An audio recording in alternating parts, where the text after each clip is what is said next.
Yeah,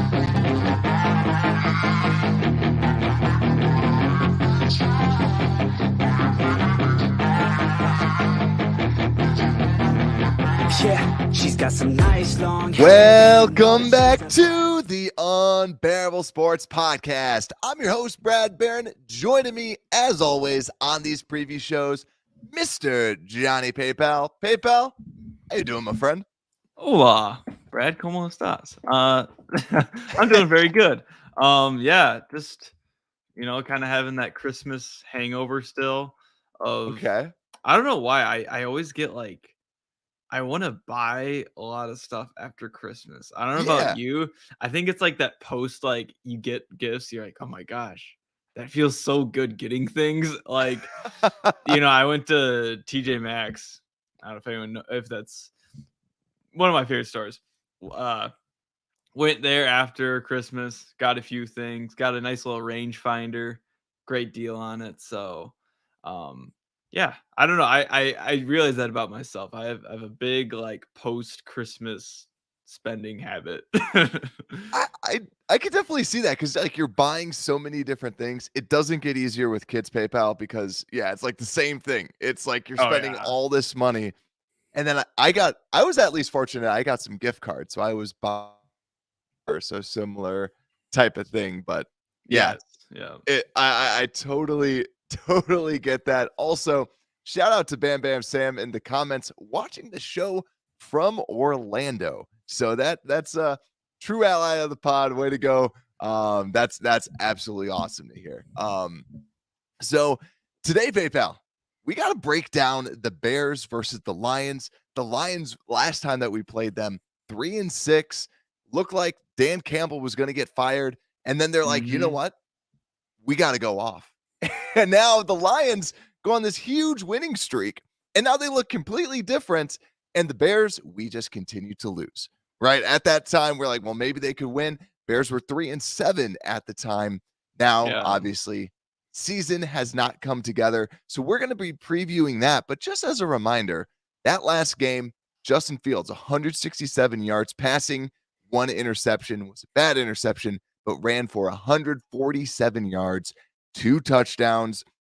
Also, I'm repping the Wisconsin shirt today for Jack Sanborn because we missed him last week in the run defense. So I wanted to represent a little bit out there, but Jack Sanborn had 12 tackles and 2 sacks last the game before. So we're going to be missing him, but PayPal, anything else you remember from our 31-30 loss back in the day? I remember that interception Justin Fields threw, and then the next drive, because Jeff Okudah was like, I'm the real number one, because of Ohio State and stuff like that.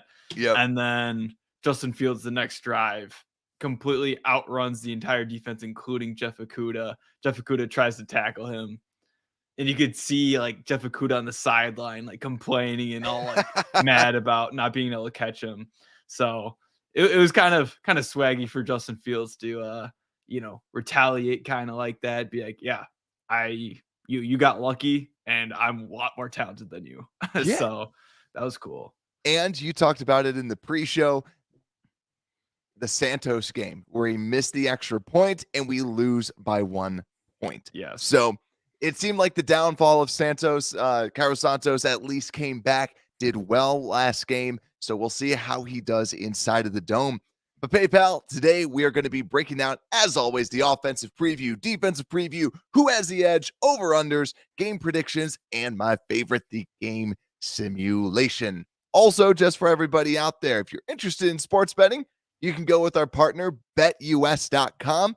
Link in the description, or you could just use promo code Unbearable to get 125% back on your first deposit.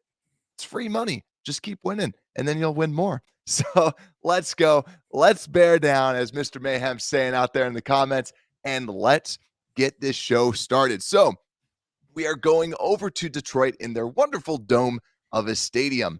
The Bears offense is ranked 23rd overall according to Football Outsiders DVOA. Great, but speaking of not being great, this defense for the Lions. They are ranked 28th according to Football Outsiders DVOA rankings, but also I got some stats on them. They are the second worst at giving up drives that end in a score. So 42.9% of their drives end in a score.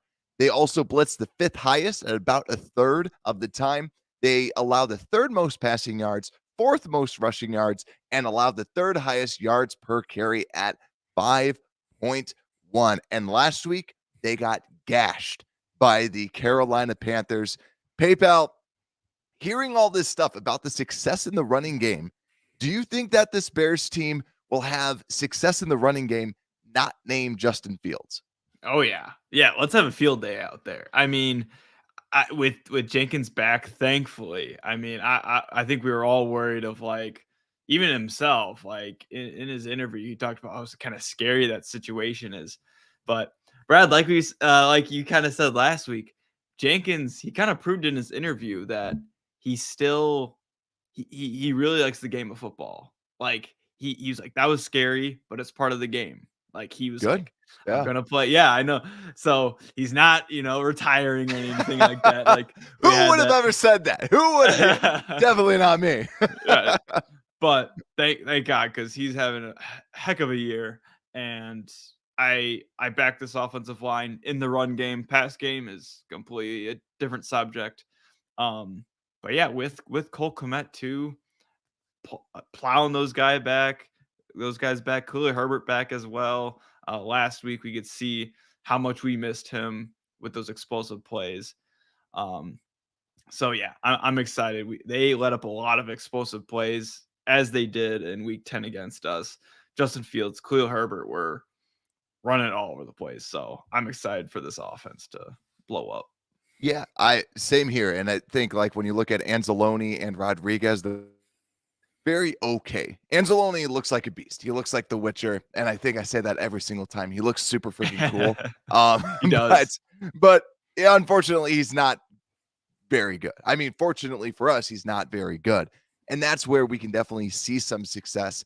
I hope that Khalil Herbert finds some success in this game, because we talked about it before in the post game. Did not look great.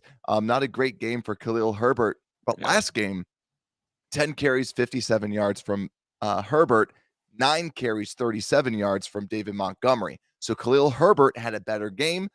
I still see him having a better game this week. I think that he's going to be fed a lot more, and we'll see. If he doesn't look good, I'm almost like, just shut him down, right? Because if he doesn't look good, don't try and push it out there. Don't try and pressure it. Just let it happen. But PayPal, over the past couple of weeks, Justin Fields has not been able to get going on the run, and the Detroit Lions give up the most rushing yards to opposing quarterbacks. Do you think that they're going to – I personally think that this is going to be the sign, because it seems like people have kind of, quote-unquote, figured them out, so to speak, by just overly pursuing him. But do you think that he gets it going? Do you think that he ends up getting a pretty good chunk of yards? Yeah, I think the big thing is, you look at the linebackers of the last two teams we played, and they probably have one of the best linebacking cores. Matt Milano, ridiculously underrated. I think now at this point, he's finally getting recognition. So I don't know if I want to say he's underrated now, but he's finally getting his name recognized. But, like, he had Justin Fields on lock. Same with, the Eagles linebackers, same thing. I know we've seen, like, Fred Warner had difficulty in the beginning of the season actually being on a QB spy on Justin Fields, which was pretty surprising. But you named their linebackers, and I'm not worried about those guys locking down Justin Fields on a QB spy. Like, Justin Fields is going to be more athletic. They aren't going to play as good of angles with that QB spy. They're not as good as play recognition. So I think Justin Fields will regain his running game. Yeah, I hope so too. I hope that he's able to do something. But also, shame on me for not going through some news, because this is like the first time that we actually had some, like, legitimate news. The transactions. The Bears cut or waived Taco Charlton. So Gosh. I know. So we signed Greg Stroman back to the practice squad. Taco Charlton has now been waived, and Michael Ojemudia has been signed as a defensive back. A little bit about him. He was a third round draft pick, I think about 3 years ago from the Denver Broncos, but really he was known for his athleticism. So it's a high upside guy, long arms, but obviously has not been looking too great for the struggling Denver Broncos, hence the reason why he was released. So I like the upside of what could he do, especially since our starting corners are down. But the other news, I talked a little bit about it from an injury report. First off, Ja'Tyre Carter did not participate in practice on Thursday with a back injury. We'll have to monitor that tomorrow. Chase Claypool limited on Thursday. Tevin Jenkins full participation with his neck on Wednesday and Thursday. And Dante Pettis did not participate on Thursday, but was limited on Wednesday with an ankle injury. EQ St. Brown, no participant on Wednesday, limited on Thursday, and Whitehair full today. So lots of injuries out there. A huge list. And I felt like we needed to go through what's going on because, like you said, Jenkins and Whitehair should be back, right? They full participants today, so that should be good. But the wide receiver position, I don't know if EQ is going to be out there, but Chase Claypool might be out there as well. What are you feeling with these wide receivers? Yeah, it seems like hopefully Claypool is out there. It's just one of those things. It's how last week was where whoever is out there just has to one of them just has to step up. Like I think we can all agree like besides Claypool, like St. Brown, Pettis, Velas or not Velas, Pringle. Yeah. Yeah, but they're all like fighting for that fourth receiver spot, I would say. Hopefully we get, because Darnell Mooney, Claypool, and then hopefully that free agent or draft pick that we get next year. So they're kind of all fighting for that fifth receiver spot. So let's see who has a connection with Justin Fields. And we see these highlight plays from Pringle, and we see all these drops from Pettis.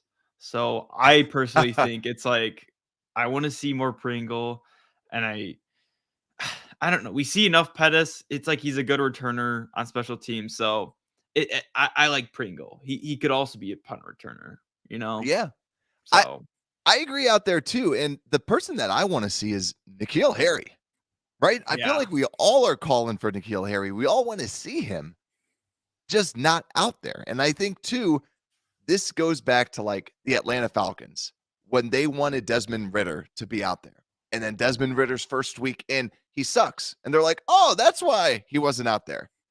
N'Keal Harry, I feel now the reason why he's not out there is not he needs to grasp the offense. I just think that they don't like him, right? He's been here the entire year.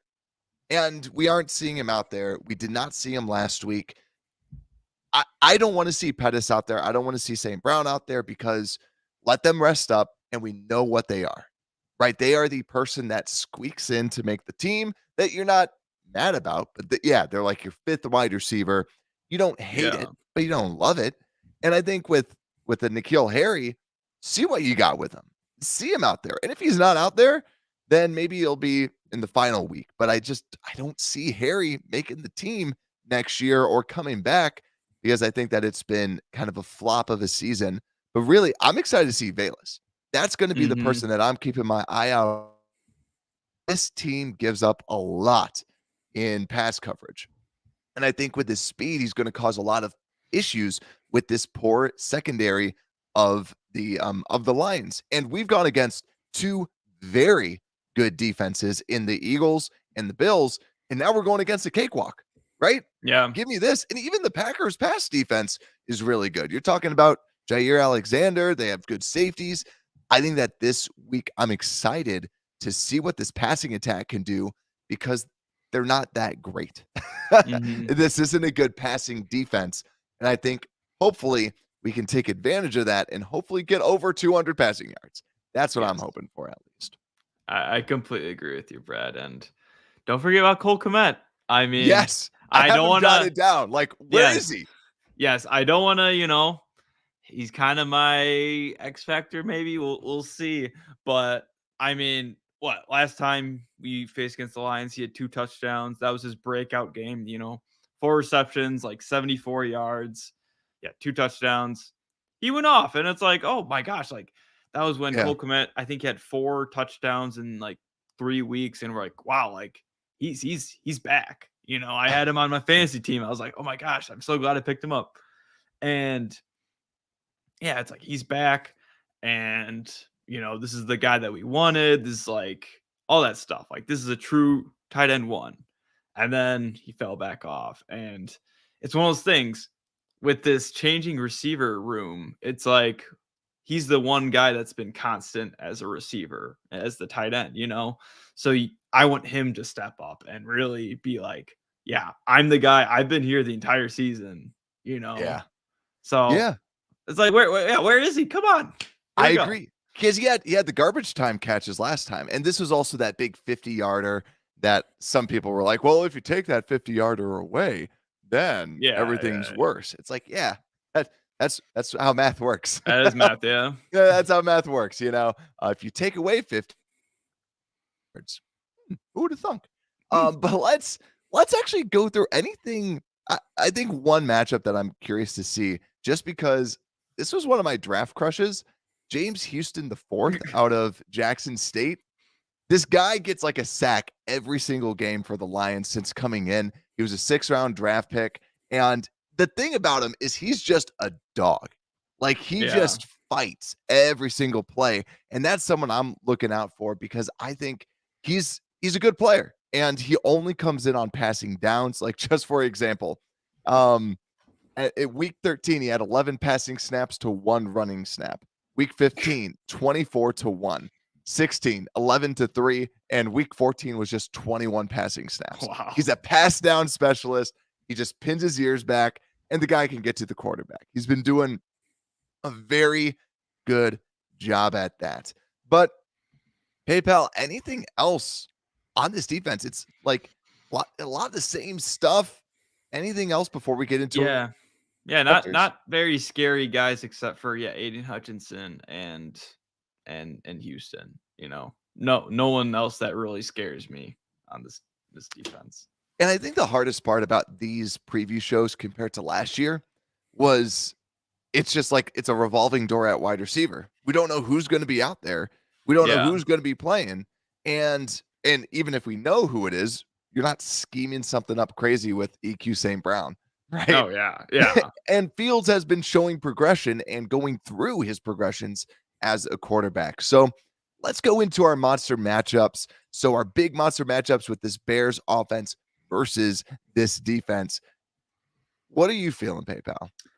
Yeah, I'm feeling basically whoever's lining across Aiden Hutchinson. I mean, I think that's the guy that we kind of have to watch out for, because he'll be in more of those snaps. I mean, obviously Houston is a big threat, but Aiden Hutchinson, whoever's lining against him, I don't know if they play him on mainly the right side. It seems like mostly the right side, but I could see him probably sticking on the left side. But so Braxton Jones, like, let's see what he's got. I mean, he's been proving it week in, week out that he is a proven starter in this league.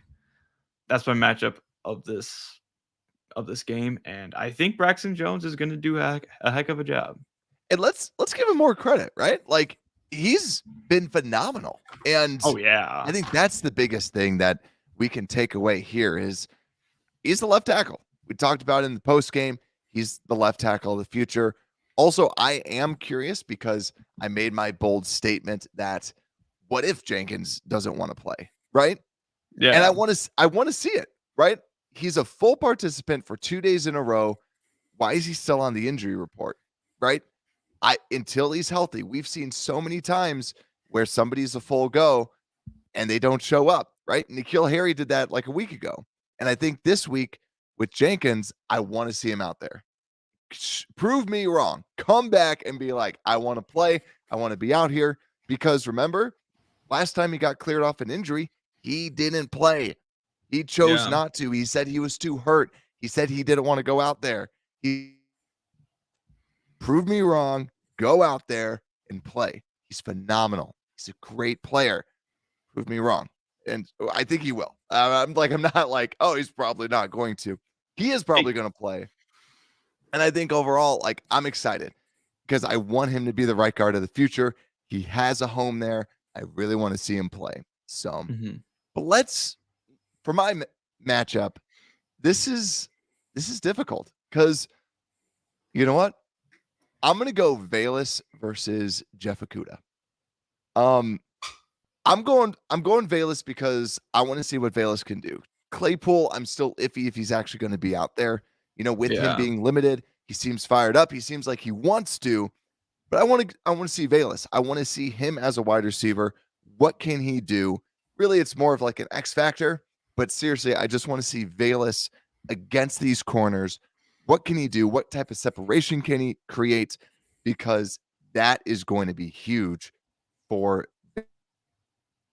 I can play special teams and I can be that fifth wide receiver for you. So that's why that's my monster matchup. Yeah, he got that touchdown last week, or not touchdown, that deep ball last week, which was just like, it was like, oh my gosh, that was Velus. Like, oh my gosh. Yeah. It was like, wow. He needs to find the holes in the zone. I think that's going to be huge. Everybody's playing zone now, right? So find the holes. It's about the chemistry. It's about knowing where your people are going to be. And I'm hoping that he can do that, right? So let's get into our X factors. PayPal, you said you might have an X factor already. Yeah. What is that X factor? Yeah, if you couldn't tell, I think it was Cole Kmet. Like I said before, it's just he's been there a lot. He's been the one guy that's always been out there since week 1, even last year and stuff. It's you want to see that connection with Justin Fields. You want to see him be that reliable target, especially when you see like Travis Kelce and Patrick Mahomes, and you see I was gonna say Garoppolo and Kittle. It's more Brock Purdy and Kittle now, but you see how these tight ends can just completely open up the offense. So Cole Kmet, he's the X factor with all these injuries at wide receiver. Let's get him going.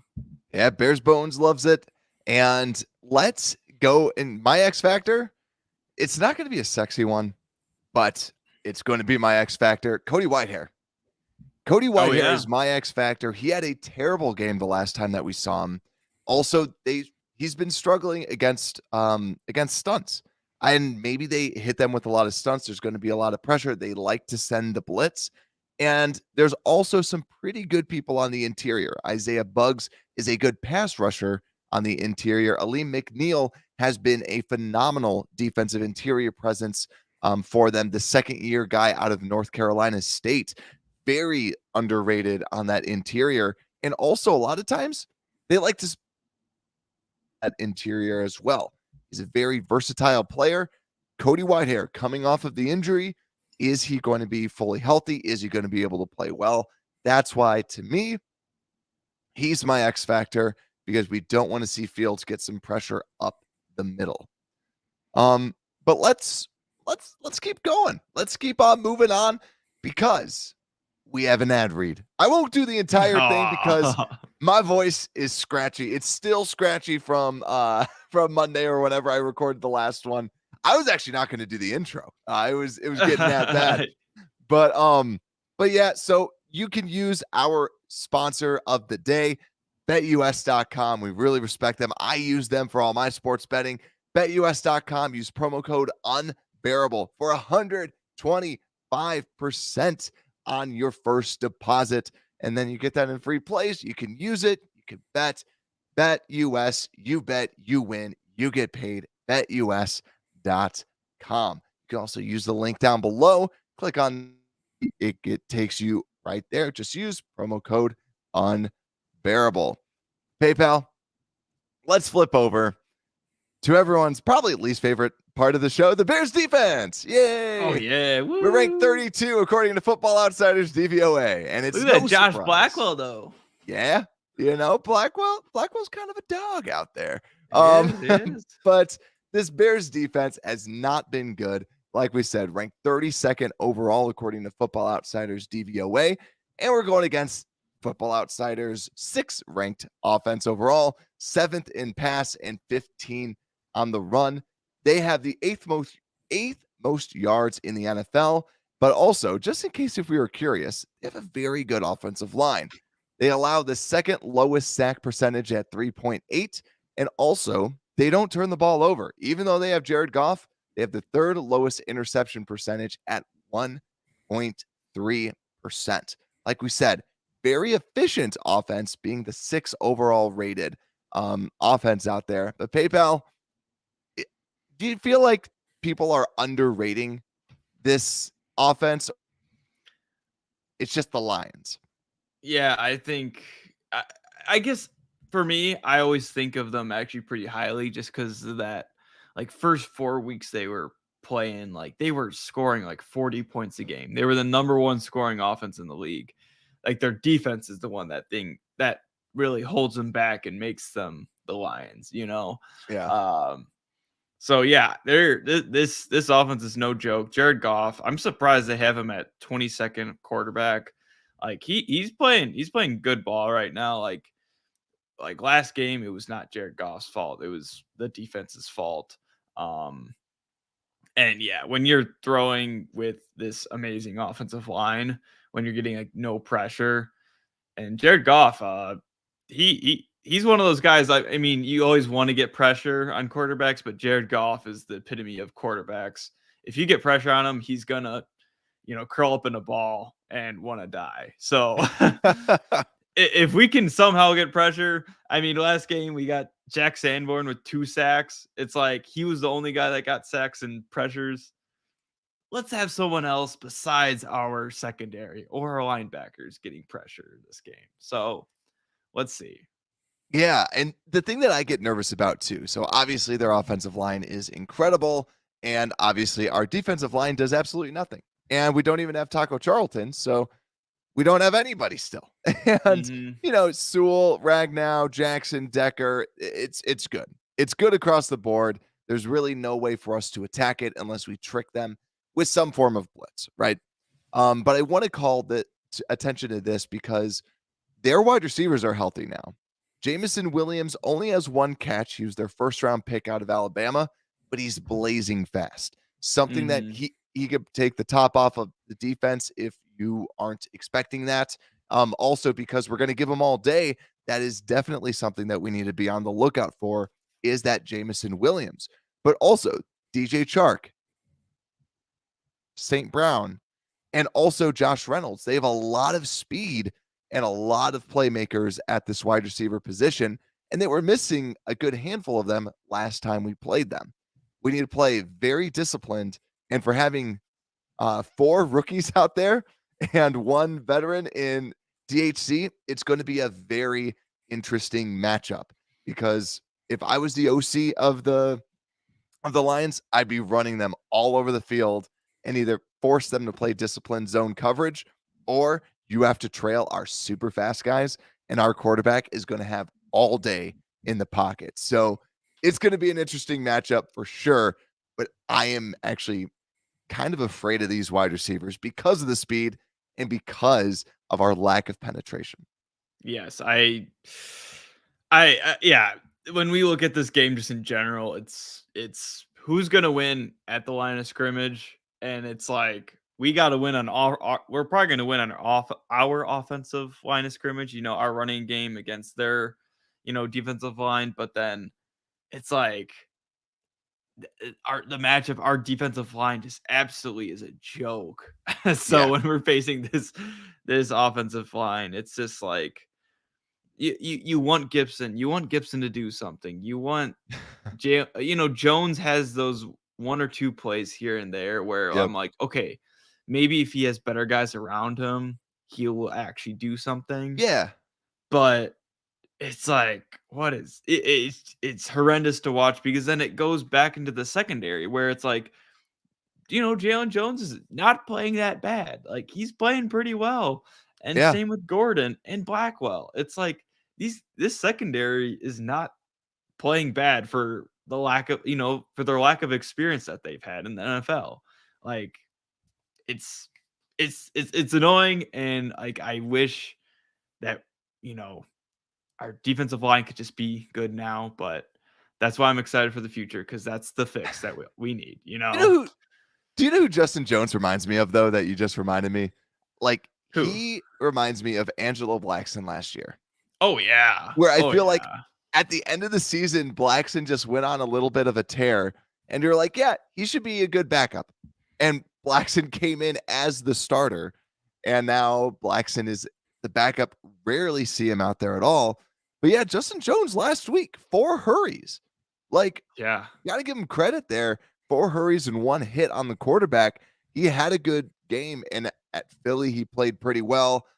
He's been doing well coming into the end of the season. And I want to see him just kind of continuously do that, continuously step up. But I think, too, Travis Gibson needs to show. I mean, he's going against Sewell. Don't see a lot that's going to happen, but Gibson really needs to show what he's capable of. And right now, he hasn't been very good. And he just needs to show that, hey, like he might be a risk of getting cut next year. It's crazy to say that since double-digit sacks, right? Like he looked good, and he's going to be in the final year of his contract next year. It's going to be very interesting. He needs to show what he's capable of because this defensive front is going to get overhauled. It's completely. But PayPal, with this running game, Swift is back. Swift is in. I don't think that we saw much of Swift last game. Let me just pull up the stats. No. Yeah, 6 carries for 6 yards. Jamal Williams was 16 of 59 for 3.7. Do you think we continue to hold them down and limit them, or do you think they're going to go off? Yeah, I think we will continue, and actually, I think we will hold them. I think they won't run it as much as we think. I think they're gonna be very pass heavy. Like, why wouldn't you pass the ball? Yeah. You're gonna have unlimited time in the pocket. You have these fantastic receivers, like you were saying. DeAndre Swift is a good receiving back.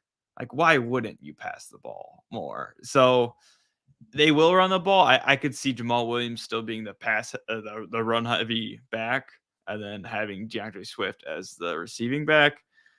But I don't see them like running it down our throats. They're gonna pass the ball on us. Yeah, I agree because our boy Sanborn is not out there. And Yeah. but like for real, Sanborn wasn't out there last week, and we gave up 9 yards a carry. So Jeez. I think like this game, if I'm what I think the Lions are going to do, I think they're going to run it like 5 times and be like, can we get yards? Like kind of Yeah. test the waters a little bit. Like, what can we do?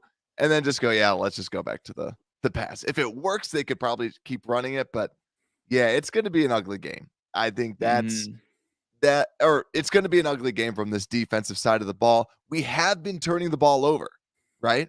Yeah. But like I said, Jared Goff has not been turning the ball over. And also this isn't outdoors. We know Goff struggles, like you said, with pressure, but also he struggles with his tiny hands in the cold. This is indoors. So I don't expect him throwing interceptions. I don't expect him to do anything like that. Obviously, you still go for it, but it's going to be very difficult for us to when this team doesn't turn the ball over as much as you like. But PayPal, let's go over to the monster matchup, shall we? Unless you got anything else for us. No, yeah, I'm all good. Let's head on. This defense is hard. Yeah, this Yes. defense is always hard to talk about because it's like we got a bunch of backups.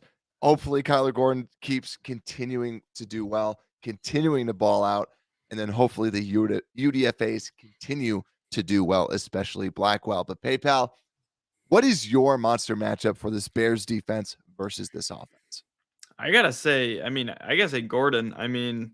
Especially last week, with Jalen Johnson not playing, it was like, okay, now he's playing outside instead of his slot position, and seeing how he is, against these like Stephon Diggs and these Bills receivers, and he did pretty darn good. So let's see if he can kind of step against Amon-Ra St. Brown. If he does match up against him, like they kind of have him in the slot and outside. So we'll see if he like follows him.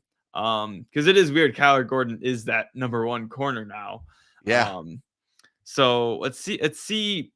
I guess I would say with Amon-Ra St. Brown, but I don't know if he's going to be exactly on him. So I'll say the whole wide receivers. Um, he just got to lock him down, show him how much he's learned this year, and hopefully would it be a third interception in a row? It would be. So yeah, It would be. so let's get the hat trick. Let's get There the we go. turkey. There we go. The turkey. We're going for the turkey. And turkey for New Year's. And yeah, I have a similar thought as well. I actually have the stats pulled up right now. Amon-Ra St. Brown has played 309 snaps out of the wide receiver spot, 399 out of the slot. So more of a slot guy, but really 50-50. And that's where, to me, my matchup to look out for, Josh Blackwell versus Amon-Ra St. Brown, because St. Brown they use everywhere. They use him in the pass game, and this is going to be a test because he hasn't gone against a weapon in the slot like Amon-Ra St. Brown. He's gone against good players, right? But Amon-Ra St. Brown is a big focal point inside this offense, and like we said, he's going to be running around. He's going to go crazy. Blackwell needs to stick on his guy. They'll probably use him in motion. This is really going to test the undrafted rookie free agent. It's going to be an interesting game, and I hope he's up for the task. That's why that's my matchup to watch. But it is nice to say Gordon is the number one corner, kind of by default, but still. But he's been proven, at least he kind of deserves it. It's like you're still number two, but like he deserves at least a promotion. Like I remember probably when we faced the Lions this time, it was like Gordon's terrible. Like, he was giving up so many yards. He wasn't missing tackles. He was good on the tackles. It was just like he seemed like he was giving up so much. And then now it's like, wow, like he's getting these interceptions, he's being aggressive. He's finally got that confidence. So it's awesome seeing that. Yeah, and also just because I wanted to pull this grade up, he's the 39th ranked corner in run defense, according to PFF. So they agree with you there. He's a tackler. He can do well against that. So overall, pretty darn good. But PayPal, let's go over to the X factors out there on this defense. Is there an X factor that you think can turn the tide for this miserable defense? I think Joe Thomas, honestly. Joe Thomas, we haven't really talked about him, but I think he's been one of those guys, like, I've been shocked still that I like him now. Like, I'm actually like, oh, this is a guy that we could keep on our team. He's playing aggressive. He's filling those running lanes. He's just doing a lot right, and he's just doing his job, which is all you need in a linebacker. Yes. Sanborn proves it. You just have to do your job. Like, you don't have to. Morrow, we see it like day in and day out. He tries to do too much where he's like, all right, I'm going to go through this gap. It's going to be like a 2% chance I'm fast enough and get this tackle, but I'm going for it. Yeah. And then ends up just that throws off everyone else on the defense. It's like, well, now we have to, for your error, now we have to do something for it. So I like Morrow's aggressiveness, but Joe Thomas, he just does his job, and that's what I like about him. Like, it sounds plain and simple, but that's all you got to do at a linebacker. So. And you brought up a couple talking points for this as well, because I want to bring this up because I want to give credit. Like, I want to just kind of give more credit to Jack Sanborn, although like he probably doesn't need more credit. But I want to do that because you see the value that he did bring, right? Because you see Nicholas Morrow trying to fill in those same shoes. He's still getting a decent amount of tackles, but he's not looking as dominant as Jack Sanborn. Sanborn looked better than Roquan. Sanborn's looked like the best run linebacker out there. But I also want to put something out there too that is kind of unfair for Nicholas Morrow. Most linebackers in modern defense, Fangio, we saw this with Desai, we saw this with Pagano, and we see this with a lot of other defenses. You have a nickel linebacker for your passing downs, and then you have a run stuffing linebacker on your run stuffing downs. The Bears don't do that. They have had Nicholas Morrow out there for every snap. They had Sanborn out there or Roquan out there for every single snap. And I want to give Morrow some credit, even though that I completely dogged on him on the post-game show. He still didn't look good in coverage, but he's a better coverage player, and he's proven Yeah. that correct. He's just not a good run defense guy. But when you have this literally 216-pound linebacker that's trying to come up and run, he's a safety. He's a Mhm. safety. He's a slightly bigger safety, and that's where, to me, it's kind of unfair. Like, if we bring him back, have him as a pass cover guy. I think it's unfair for him to be asked to play the run because he's proven he can't. He's too small Mhm. for it. That's why he gets pushed back. Mhm. Well said, Red. Well said. Yeah, thank you for reminding me about that because I was like, let's just give some credit. Let's just give some credit out here and let me buy some time so I can think of my X factor because I don't know. I lean towards Gordon because he's made those turnovers, right? Or Yeah. Brisker. I think that Brisker could do something like that. And then do I go bold and waste my X factor on a defensive lineman who's not going to do anything? Right. Yeah. And Definitely not that option. yeah, ultimately, my X factor is going to be your boy DHC. Your boy DHC, Oh, I I'm love going to it. give to. Yes. I'm going to throw DHC out there because DHC is going to be playing majority of the deep safety. And we talked about the speed of this team. DHC is the X factor for me because if he can come away with an interception, that's huge, right? When we were getting Mhm. turnovers, we were able to hang in there with the best teams in the league. We need turnovers, and Brisker might be more in the box. I still think that we might be playing more cover two, so two safeties back, but DHC is going to be my X factor because this wily old vet with 4 young whippersnappers in front of him, he's got to prove. He's got to prove to these guys what they can do. That's why DHC, your boy, is the X factor. Awesome. I love it. Love it. Love it. DHC. I mean, how do you not love him? I mean, he's one of the best. Brad's dying right now. He must have been holding something back. All right. Hopefully, someone comes and saves Woo! him. I am as red as the Wisconsin W on my shirt right about now. For those that are just listening, I don't know how long I can say this, but PayPal. We've gone through the offense and we have gone through the defense. So that leaves us to the last and final, the special teams review. PayPal got for the special teams review while I cough up and drink some water. Yeah, I mean, we kind of hinted at it. Cairo Santos, it's kind of like that redemption game of, maybe it's in the back of his mind, like, wow, this is where I missed an extra point. This is why we didn't go to overtime. This is why we couldn't have possibly won the game then after that. So maybe it's weighing on him. And I think if he's able to, it's in a dome, so we'll finally get his good conditions that he always wanted, He's kicking in the bear weather. Like, it's hard to really judge him. Like, wow, is he still a good kicker? So he's in a dome. There's gonna be no elements. We can see actually how far he can kick. Like, is he gonna be set back at the 40 line, 40-yard line like he always has been?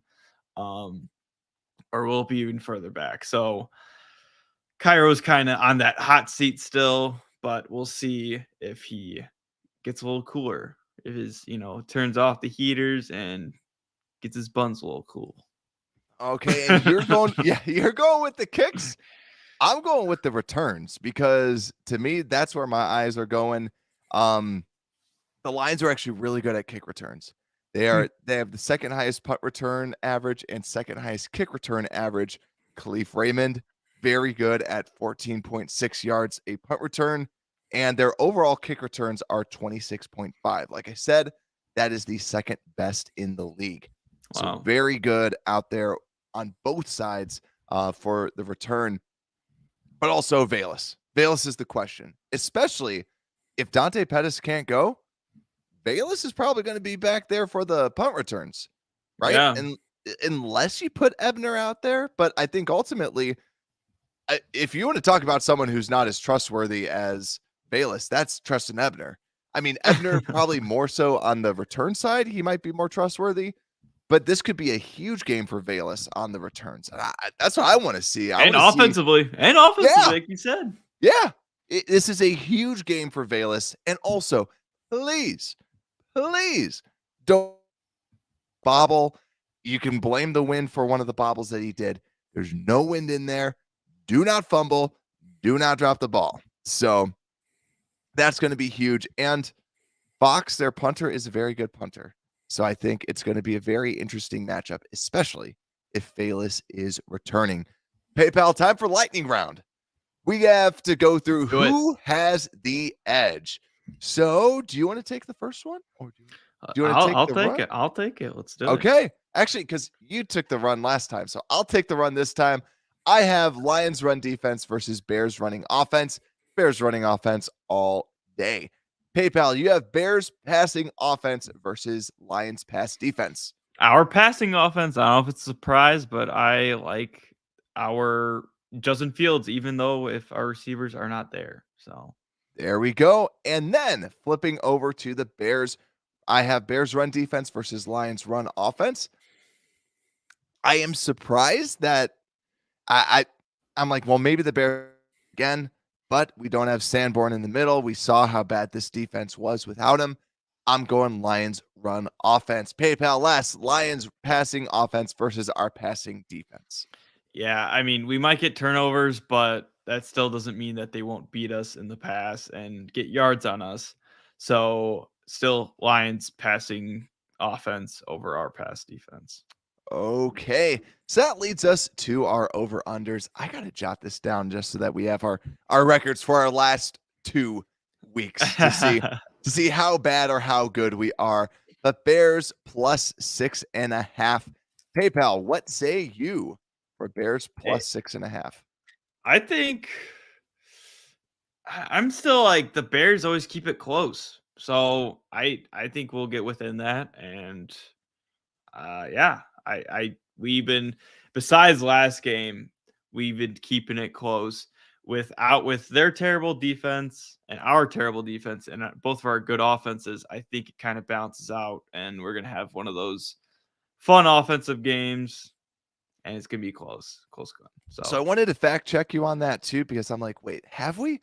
So 3 of the last 4, we have not kept it very close. Jets 31-10, 28-19 against the Packers, which I think still covered though.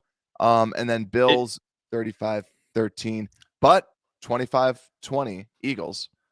25-20. I think that's the one that keeps me like, okay, yeah. We've been keeping it close at least. I think there's a good chance we can win. So, yeah. I think this is the worst team that we're facing out of this stretch. So it's 6.5 is a lot, and we're on turf, so you're talking about extra speed for Fields. Yeah, I like it. There's a show that I listened to that's a betting show. That was one of their big bets, so we're gonna take it. I'm gonna lock that in, and we will review this over under 52.5. I'm actually gonna go under. That's a lot of points. That's a lot of points for a Bears team that hasn't been great at scoring. So in I think second half. Yeah, like in the second half, a lot of points. So maybe Fields gets going, but I think a lot of people are just doing the whole we're gonna dare him to throw, right? So that's why I'm gonna take the under. I lean towards the under. I'm gonna just bold that. I'm not literally gonna take it, but I'm just going to jot it down for us. PayPal. Justin Fields rushing yards 70.5. I'm gonna pull up what he's had for the past couple games. Yeah, I don't think he's been very good, but I could see. 11, I'm gonna go. 11 I'm gonna for go the over. Bills, I'm gonna go over, honestly. For Eagles and 71. Yeah, over. Yeah, I'm gonna go over. I think this is the best matchup against, like I was saying before, this is the best matchup that we've had, just like, linebacker wise, defensive line, with Justin Fields able to run. So I love it. And, over 100 yards. Okay, let's go. And then mine is Amon-Ra St. Brown. Over under 70 yards. I'm going over. His other one was 7.5 receptions. But I feel like the receiving yards is a little bit over. I can't see how he doesn't get that against us. So I'm smashing the over on that. I have one more if we want to, but yeah, we'll skip it. Well, yeah, let's do it. Let's do it, Brett. Okay, we'll do it. We're gonna go 5-0 right here. 5-0. Let's do Jamal Williams over under 49.5 rushing yards. PayPal, what say you? Right? Isn't that weird? Man, that's a tough one. Like that's what I think. Oh, we got to go over. We got to go over. Under. I would go over because my reasoning is we just let up like 250 yards rushing, and that was against not even a good rushing team. And then like Jamal Williams is, I would say, it's still their number one back, and so I could see him still getting yards, and yeah. I got to ask the chat if there's anyone in the chat that can help out. 49.5. The reason why I lean under is because last week he had 11 yards, then he had 33 the week before, 37, then 35. So he hasn't gotten over 50 yards since Thursday Night Football 11-24, which I think was the Thanksgiving game, and that was only 66. So, and also if they're passing it, well, I'll switch to under just because he is a goal line runner. He gets those like 3-4 yards, and that's all he does. Yeah, and I feel too that they're going to try and give it more to Swift. I feel like he's healthier. I'll put in a quotes, but PayPal wanted the over.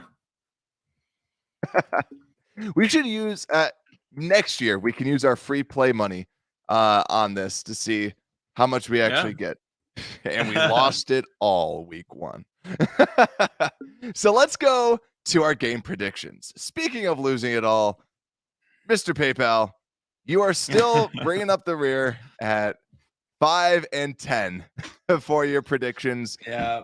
The coin flip is still holding down the number 1 spot at 11-4. Who would have thunk? The simulation is 10-4 because I forgot to run it one time, and I am 10-5. PayPal, do you want to go first, or do you want us to show what everyone else has? Hey, I'll go first, and because I'm just gonna do what I want at this point. Okay, and I'm gonna do what I want. I'm not gonna, change my, opinion. Because I was just trying to do the opposite of like, all right, the Bears will win, whatever. Even though in the back of my head, I'm like, there's no way they win. But they're gonna lose. I'm sorry to say it, and I hope that they lose. I think we all do. We're finally almost to the end of the season where it's like, all right, just 2 more. Let's get out of here. Let's get 2 more. Let's get this good draft pick, and then it's off season finally, like what we've been waiting for. So Bears, I think, like we were saying, I think it's gonna be a heavy offensive game. Maybe a few turnovers. I think the Bears will keep up with at least 1. I don't know what the Lions really getting 1.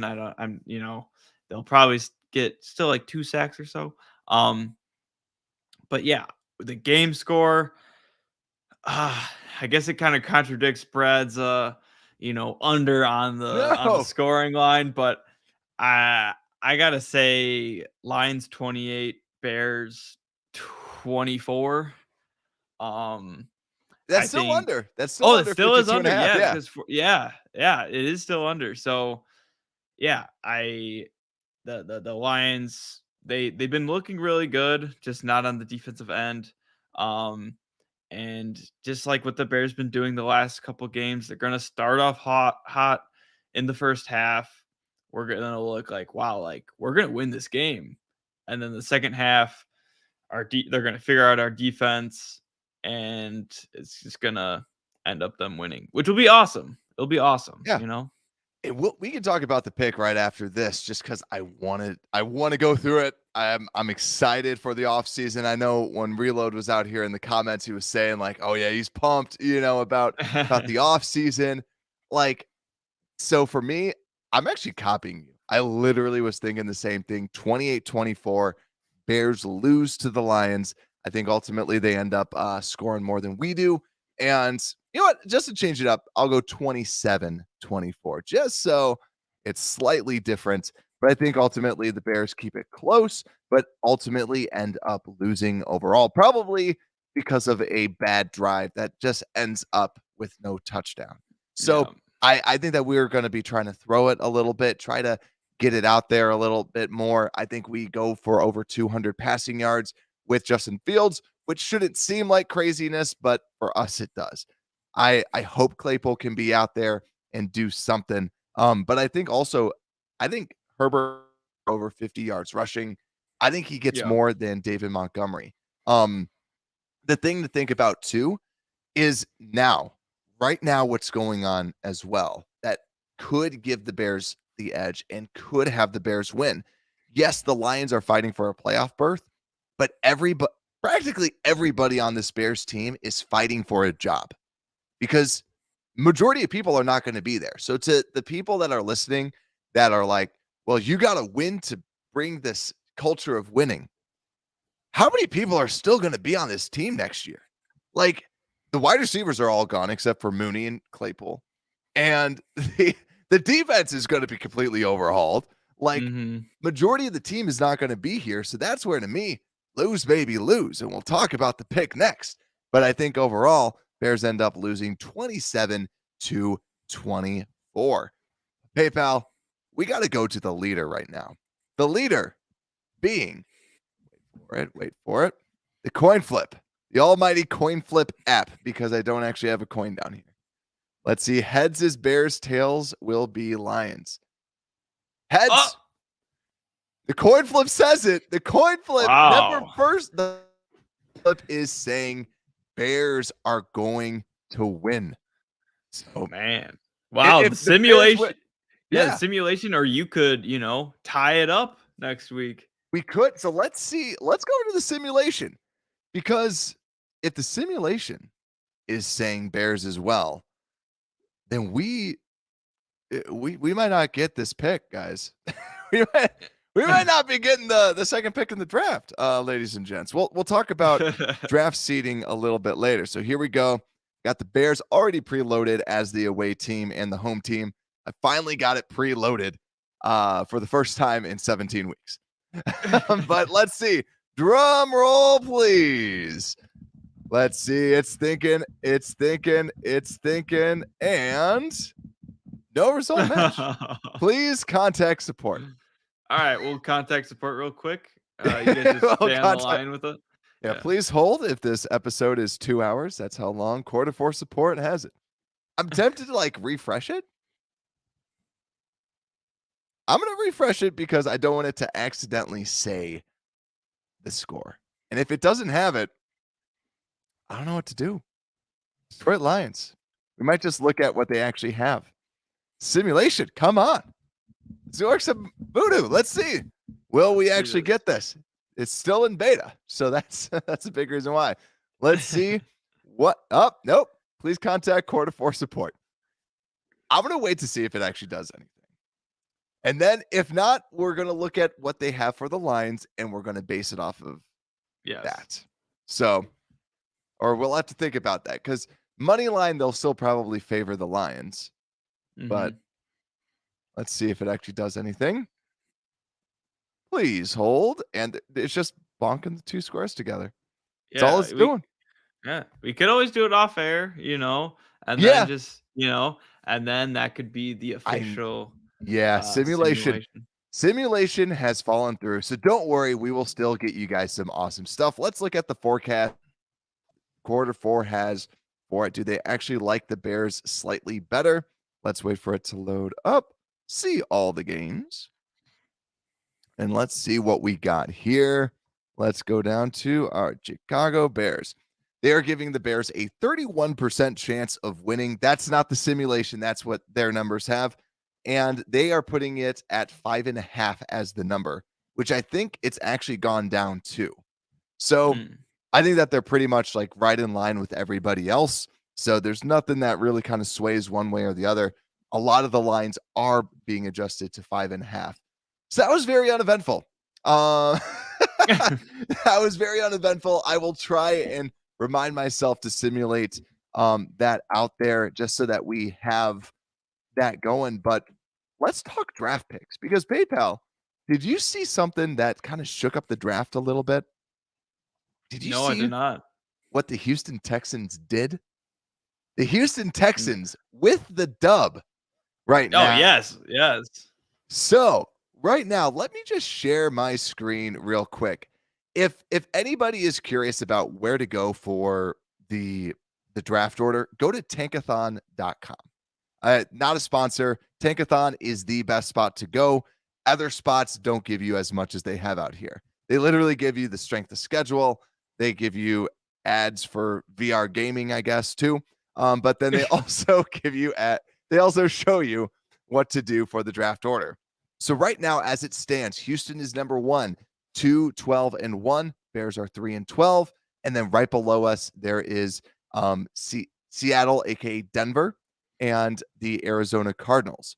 Now, something I do want to just call out. Denver has a very difficult end of year schedule. One of the hardest because it's Kansas City this week and the Denver Broncos, not Denver Broncos, the Chargers, I believe, the following week.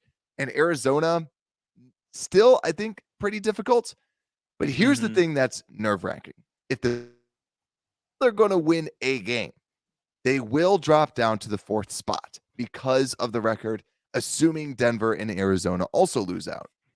But Houston is going to be going against the Indianapolis Colts. I don't know if it's this week or next week, but they are going to be going against the Colts, and they have a good chance at beating the Nick Foles-led Colts. So if anybody is curious about if the Bears should win or lose, we talked about it. It's not going to be the same roster. And also, they have an actual shot at getting the number 1 pick in the draft, which just means it's going to be a little bit sweeter come draft night, a little bit more capital if the Bears decide to trade down. If they still get Will Anderson, then they still get Will Anderson, right? Yeah. Or Jalen Carter. It's a big deal. I mean, we saw what was it last 2 years ago when the Jets won like their last game of the season. Yeah.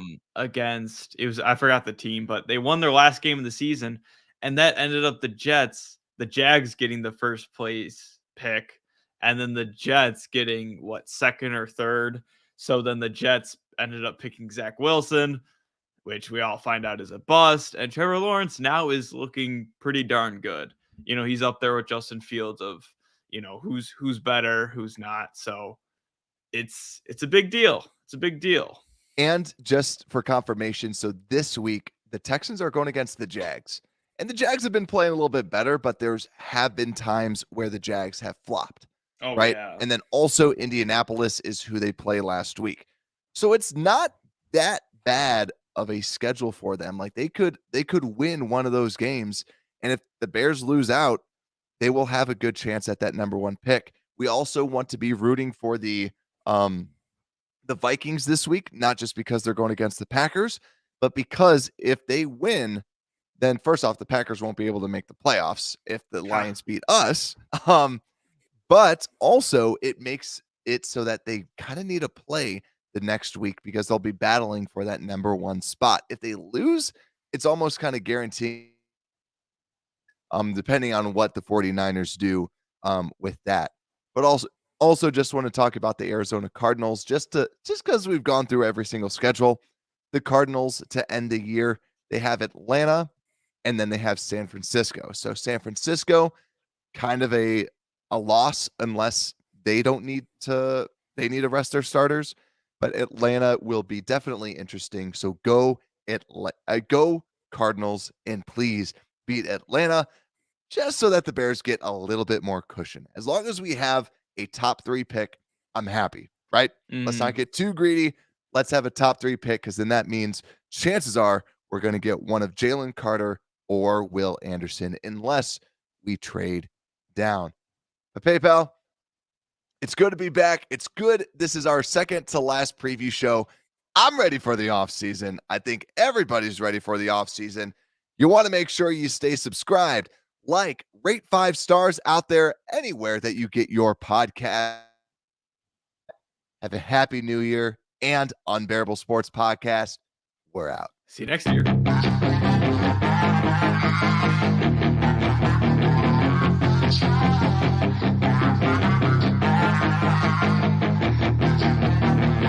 Yeah, she's got some nice long hair, and you know that she's